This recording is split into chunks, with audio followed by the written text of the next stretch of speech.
copies. And again, Charlotte Barker and Paramount made the DCP at my request so we could show it here, which I thought was great. And I never thought I'd live to see Sterling Hayden, Gold Town Benzedrine. But there you have it. Okay. The film you're about to see, I Walk with a Zombie, one of the great horror, noir, atmospheric mystery films to come out of Hollywood in the 1940s. It was produced by the great Val Lewton, who had a unit and produced a whole series of great films. We've shown I showed The Body Snatcher here a couple years ago and had Sarah Karloff, because her father Boris starred in the film. But this is a really, really terrific film. And to talk about that, I have a good friend who is a producer, actor, and the grandson of Joel McCrea and Frances Dee, the star of our film. And he is also the person in charge of the Joel and Frances McCrea Ranch Foundation, and we'll talk more about that. But please welcome the one and only Wyatt McCrea.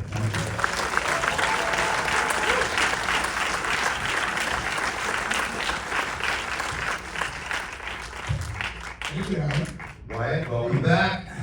Good to be back. Yes. It's good to be in some air conditioning. Yeah. It is hot. Welcome to Palm Springs. So this film, normally your grandfather, his legacy and everything, and I think people tend to forget the fact that, your grandparents, this was not necessarily a Hollywood power couple, but definitely an acting power couple. Talk a little bit about your grandmother, who had a very long life and a great career. And no question that, they were married for 57 years. My grandfather passed away on their 57th wedding anniversary. So, for a Hollywood marriage, that was about as long as it gets. No question about that. But you're right. I mean, most people remember my grandfather, and that's usually the focus. But my grandmother made over 50 films as a leading lady, and by most critics' standards of the day, she was right at the top of the list. And I often wonder, she kind of scaled back her career, and during the time this movie was made, she was scaling back her career to about one or two movies a year, 1 or 2 films a year, and that was because she wanted to spend time with the family. Her 2 boys at that time were school age, and she really felt that was her calling, was to spend time with the family.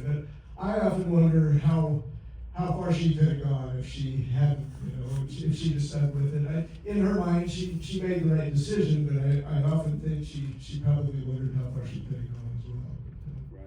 Right. This particular movie, I remember having people that made movies back in the day where it just seemed to be another gig, another job, and it's like I remember sitting with Julie Adams in this theater, and she said, I can't believe I'm sitting here and The Creature from the Black Lagoon is what people remember me for. What was your grandmother's take on this film? Because she was around long enough to the whole resurgence of Val Lewton and the appreciation by Martin Scorsese of Dr. Noir and all of that. Well, it's interesting that you asked that because, much like Julie Adams, she did this film because she wanted to buy a car for her mother. that was her main impetus for doing this film. She was slightly embarrassed by the film early on because she thought it was just another horror picture. It didn't really resonate with her, and she didn't even see the film on a big screen until the late 90s when she went to a film festival in Memphis. That was the first time she had seen the film. And she said, wow, it wasn't a bad film. And of course she loved working with Dr. Noir, but she was able to see it. It always amazed her though, that people felt like this was, at the top of the list. It's one of the films she's most remembered for now, which always surprised her. She never really thought that much of it until people began to recognize it and began to tell her how much it meant to them and what it meant to the industry. But she loved working with Dr. Noir, there's no question about that. And of course, he would go on later to direct my grandfather in 3 films as well. So The Stars in My Crown, which The Stars in My was Crown, one of your grandfather's favorites. which was his favorite, yeah. And he really enjoyed working with Jacques as well. but yeah, she never thought this film would be anything. You know, she enjoyed making it. I mean, she had fun. It was a primarily all British cast, and she always said the British knew more than the American actors would ever know. You know, so they forgot more than the American actors would ever know. So, which is true in a lot of cases, but she had fun making it, and but she never thought it would turn into what it has. Right.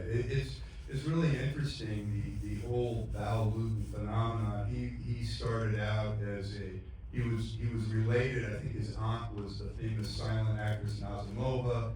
He grew up, was a Russian citizen, came here, worked in the MGM publicity department, and he ended up meeting Tourneur. They both worked for David O. Selznick at MGM. In fact, those of you who've seen the great 35 version of The Tale of Two Cities, the whole storming of the Bastille, that was Val Lewton and Jacques Tourneur that directed that. So Lewton was asked by Charles Corner, who took over RKO after the disaster of financially of having Orson Welles and so on and so forth.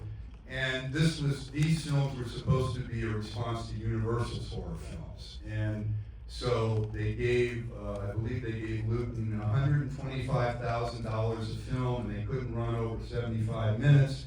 And Charles Corner picked all the cliche titles that Lewton was like Cat People, and The Curse of the Cat People, and everything.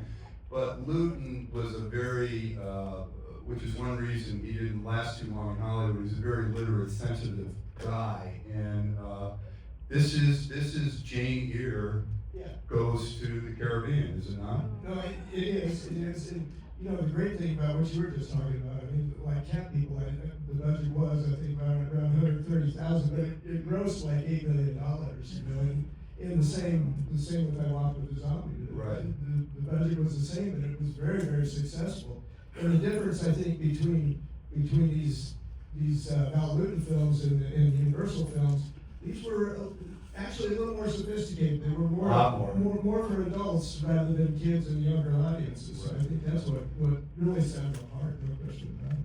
Right, and it has a lot of the kind of noir tropes or characteristics with the voiceover narration of your grandmother and the atmosphere and so on and so forth. And it really, it started out, somebody had written a magazine article, it got picked up, and then Wallace. Right, and then it got turned over to Robert Ziadmak, the director's brother, who had written Son of Dracula, The Wolfman, and all of that.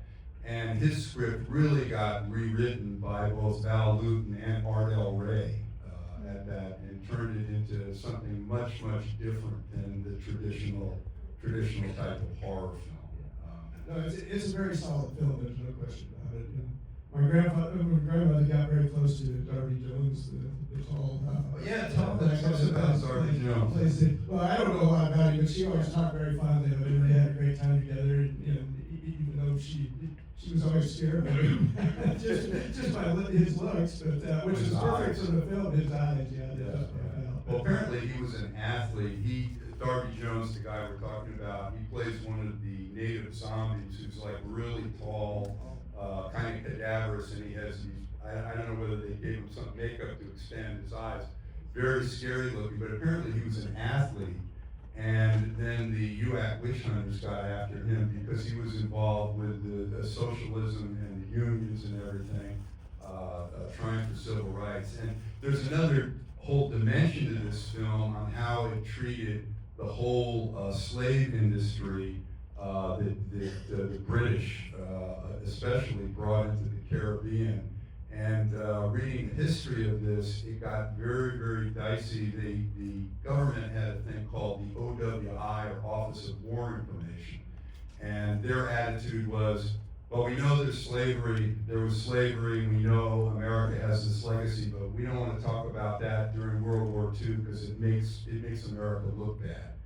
And so there was a lot of give and take, and they were going to not allow this film to be distributed internationally.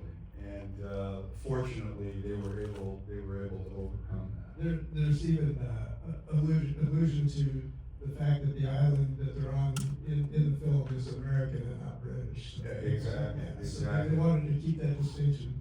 Yes, and one of the people that Luton brought in is the Trinidadian calypso singer Sir Lancelot, and you see him in a number of the Luton films doing that. You also see a really accomplished African-American actress named Therese Harris, who's in this, who was in Babyface with Barbara Stanwyck going back to the 30s, and unfortunately she was in Out of the Past, had a brief good scene with Robert Mitchum in a nightclub, but because of the, frankly, the racism and the apartheid system of America and Hollywood at that time, she really didn't get the parts that she should have, and that's an unfortunate story that was repeated among many performers.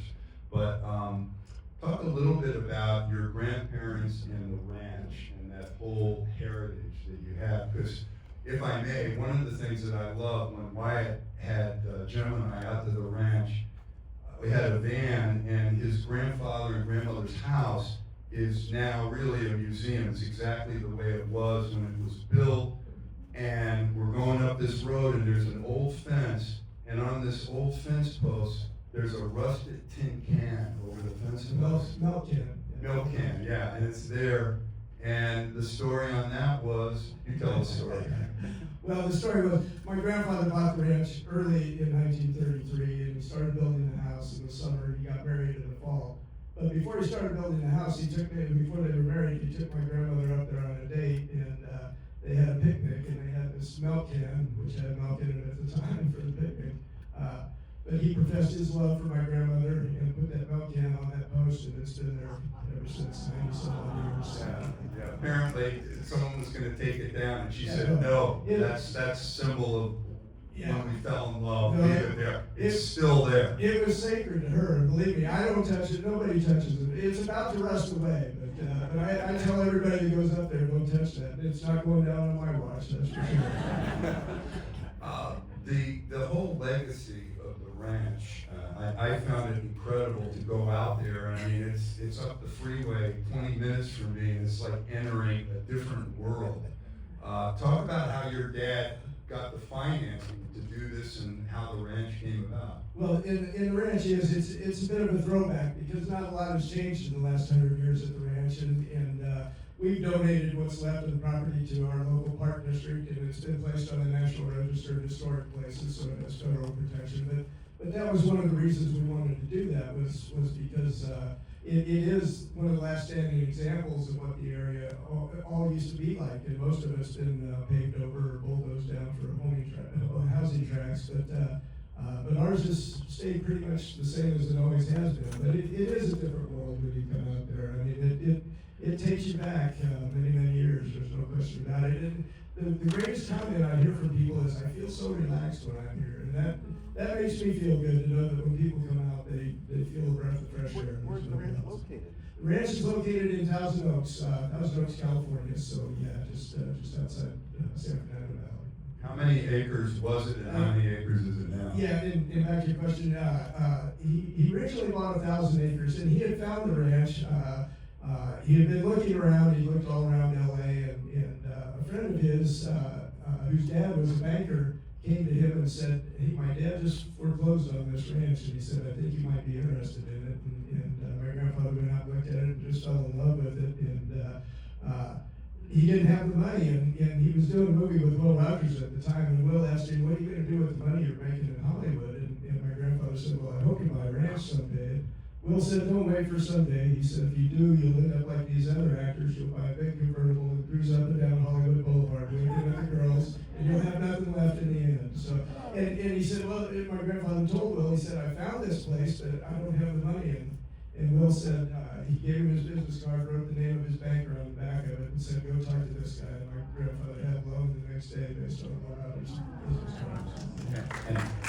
And for the sake of putting things in perspective, how much was the loan and how many acres? Well, the original purchase was 1,000 acres, and he paid on average about $12 an acre for that. He eventually grew the ranch to about 2,400 acres, Now what's left is about 355 acres. In the late 50s and early 60s, he sold off what became the northern quarter, northern third of the city of Thousand Oaks. So yeah, it was pre-Prop 13 days, and taxes were starting to get kind of heavy, and development was coming into the area, so he started to sell some of it off. Yeah, but So 12 bucks an acre was pretty good. yeah.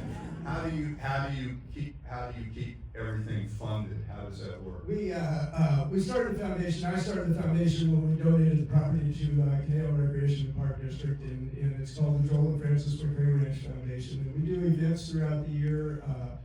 We also just solicit private donations, grants, that sort of thing. So it's a combination of all those things. Actually, next weekend we have what's called our Cowboy Cookout, which is our big annual fundraiser. We have live entertainment. It's the only time of year I open the main house for tours, so we'll tour the house and that sort of thing. So that's one of our big fundraisers every year for sure. So. Yeah. In addition, Wyatt has a film series that runs every month during the summer. He will show a film either with his grandfather, his grandmother, and I think we're going to show a film that I showed here a year or so ago, The Unseen, which no one had seen. And now it's going to be shown at the ranch, I think, at the end of July. Yeah, July 25th, and Alan's going to come out and do a introduction for that. That's fun. So, but I just wanted to add, in regards to this film, my grandmother not thinking that it was going to be, one of her better films, but I just have to throw out there, she worked with all the greats of the day. I mean, she made 2 films with John Wayne. She made 2 with Gary Cooper, Randolph Scott, Freddie March, any big actor of the day, she was part of it. And she worked with most all of the big directors of the day as well.